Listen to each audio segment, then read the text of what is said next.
Serapis Chrestus was an Egyptian god, but not one of the original Egyptian gods.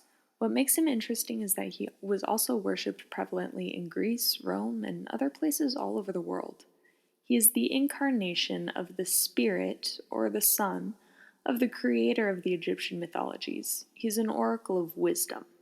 He's god of the dead and he serves as judge of the underworld, but he's also the god of resurrection, so he was known as being a god of healing.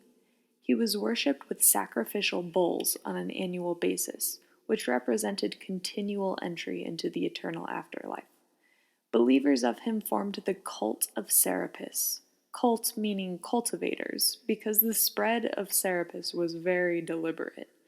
Leaders of the cult were called bishops of Chrestus. Chrestus, kind of like Christ, is a title meaning savior or messiah. And aside from the Egyptian origin, Serapis Chrestus does sound a lot like Jesus Christ. Serapis doesn't belong to any one original mythology. He's a combination of the original Egyptian gods, mainly between two, Osiris and Apis. There are many different variations of myths that are passed down through generations, but the gist of it is that Isis, who claimed to be the Great Virgin, had a brother and consort named Osiris. Osiris is a unique god because he actually dies in Egyptian myth, when other gods tend to stay immortal. When he dies, Isis magically and temporarily resurrected him to be with him for one last time. Osiris is therefore worshipped as the god over the dead and the god of resurrection. Apis is a bull, and he's an offspring of Isis. He's the incarnation of the spirit of the creator, and he serves as a mediator between mankind and Osiris. In worshipping Apis, believers would sacrifice bulls as a symbol of unity with Osiris. Combined, they merged into a Serapis, who essentially replaced Osiris as the mythology moved through time. A Serapis was the consort of Isis, not the son, but he was still associated with the whole Virgin Mother idea. He was both the god of resurrection and the incarnation of the Creator, and he was worshipped with sacrificial bulls. The idea of a Serapis began in Memphis, Egypt, but it was picked up by Ptolemy. He was a Greek, a contemporary and successor of Alexander the Great, and he became pharaoh over Egypt for a time. He wanted to find a way to unify Egypt and Greece, so he created the cult of Serapis. A Serapis was already so vague and ill-defined, it wouldn't be difficult to add in some Greek influence. Thus, Serapis became the peacemaker between two peoples. Ptolemy built a massive temple called the Serapeum next to the library at Alexandria. The library was the hub of education of the ancient world, and people would make pilgrimages to it. By default, they also had a lot of access to the temple. Not only did the cult of Serapis spread because travelers took word of him back home with them, but the religion became more refined with heavy influence from Greek philosophy. That is why Serapis is often depicted more like a Greek statue rather than a two-dimensional Egyptian painting. Now, with the influence of Greece, Serapis became not only the god of resurrection, but the judge of the underworld. He owns a three-headed dog from Greek mythology. He's also depicted as having an open mouth, signifying that he is an oracle of philosophy and wisdom, which probably comes from the library. He was also known to help wheat crop, so he also has a container of wheat sitting on his head, which we'll come back to later. Because of the pilgrims to the library, word of Serapis spread all over the known world. He had heavy influence in the Roman Empire once it came about, and there has been evidence of him as far north as the British Isles and as far east as India and, debatably, even some parts of China. Serapis spread so easily because he wasn't tied down to any one mythology. He was a sort of sponge god, able to soak in and adapt and adopt whatever culture he was taken to. During the Roman Empire, a letter was written by Roman Emperor Hadrian claiming that Christians actually worshipped Serapis. This suggests that the lore about Jesus Christ may have originated in the myths of Serapis Chrestus, and this is a popular interpretation of many people today. The bishops of Chrestus may have become Christians. Jesus' resurrection may be a retelling of Osiris's death and resurrection. Jesus is the incarnation of God the Father, just as Apis is the incarnation of the Spirit of the Creator. Jesus is a mediator between God and man by being a sacrificial lamb. Apis is a mediator between Osiris and man with offerings of sacrificial bulls. Jesus was born of a virgin, while the great virgin Isis was the mother of Apis. Isis's Ankh, which is an ancient rudimentary depiction of the female reproductive organs, and that may be where we get the symbol of the plus below the circle to mean female, that is thought to be the original cross of Jesus Christ. Besides, wearing a bunch of wheat on your head could easily be interpreted as wearing a crown of thorns. Many people today believe that this is a valid explanation of the source of Christianity, that this old Egyptian Grecian myth is where the idea of Jesus came from. There are actually quite a number of people today who believe we should go back to the origins and seek Serapis rather than the Jesus produced by modern culture. But the timeline doesn't quite support this theory. See, Hebrews were enslaved in Egypt around 1300 BC, give or take about 400 years, because they were there a while. At the time, they didn't have many detailed prophecies about Jesus, just this idea that a seed was coming, which was allured to in Genesis. In Egypt, stories of Serapis hadn't been invented yet either. So influence on each other wouldn't have happened this early, but it is notable that the Hebrews and Egyptians had a long history together, and ties weren't completely severed. It wouldn't be unheard of for the two cultures to keep in touch to some extent.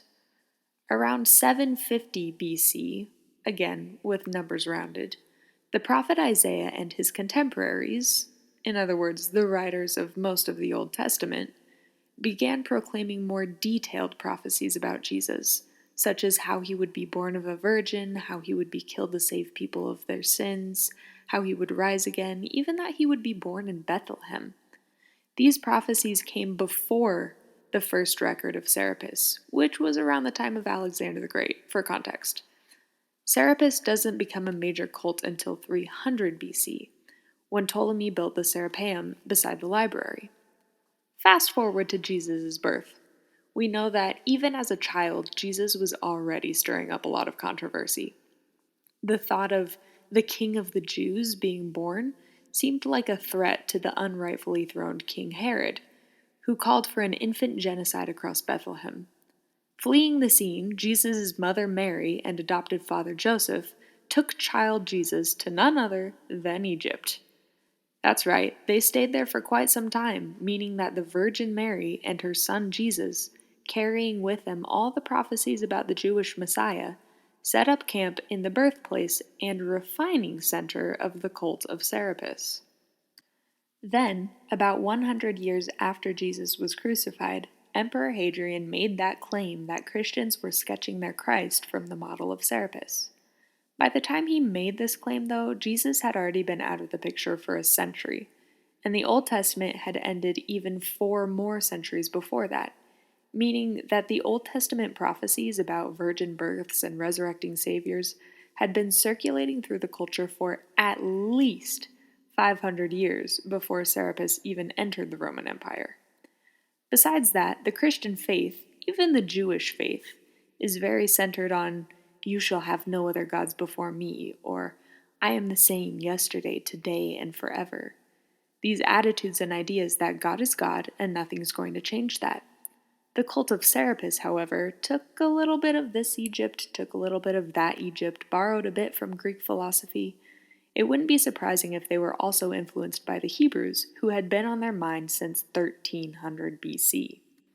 If that's not convincing enough, many scholars discredit Emperor Hadrian's claims. It's right in the middle of Historia Augusta, which is full of forged biographies. It's not considered valid because it's full of anachronisms. That's just a fancy word for, say, you have a document that might look like it's on old paper, and the wording might be old-fashioned, and the date at the top might have been a long time ago, but somewhere in the text it mentions iPhones. You know it's a fake because the language it uses literally wasn't invented at the time it's supposed to be written in. The Historia Augusta is full of these little indiscrepancies of time, making mention of things that shouldn't have happened yet, and so on. In the end, the Serapeum was destroyed by a group of Christians in about 391 AD. We aren't really sure what happened or why, but the bottom line is that the Christians and the bishops of Chrestus were well aware of the differences between them, and they weren't happy with it. All that to say, it's more likely the cult of Serapis was influenced and shaped by Christianity rather than the other way around. And Jesus saw this coming. Jesus was doing things, claiming things, drawing attention to himself, and he knew people were going to pick up on it. He warned his disciples that copycats of him would pop up after he was gone. He said, "Then if anyone says to you, 'Look, here's the Christ,' or 'Look, he's there,' do not believe it. For false Christs and false prophets will rise and show signs and wonders to deceive, if possible, even the elect, that is, the people who should know better. Take heed, see, I have told you all things beforehand." Even though there are similarities between Serapis and Jesus, the distinctions make all the difference. Both Jesus and Serapis are related to a virgin mother, but Isis was a goddess who had an authoritative choice over pregnancy. Mary, by contrast, was just a human, and one who had placed herself in a position of humility and obedience, which is why God chose her.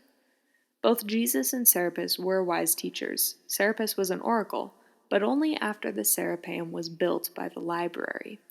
Serapis's wisdom originated from conjecture, philosophy, and worldly wisdom of man. Jesus, on the other hand, is described as being the physical manifestation of the wisdom and character of God himself. He is the Word of God become flesh. The fullness of God dwells in him bodily. Jesus served as a constant for his followers, something reliable and unchanging. Serapis, though, was formed by the culture. He was relatable because he was malleable to people's interests. Perhaps the most distinct difference between the two is how they served as mediators between God and man. Serapis's sacrifice happened annually as a demonstration of unity. The sacrifices were recurring, required rituals. Jesus' sacrifice was entirely different. Jesus recognized that humans were incapable of reaching God all by ourselves. So instead of requiring his followers to participate in ritual, Jesus offered himself as the ultimate sacrifice, fulfilling the law we had already broken and disobeyed. The unity between God and man was a one-time event, for all time, and for all people who would accept the gift. His last words on the cross were, "It is finished," and that was all that was needed, once and for all.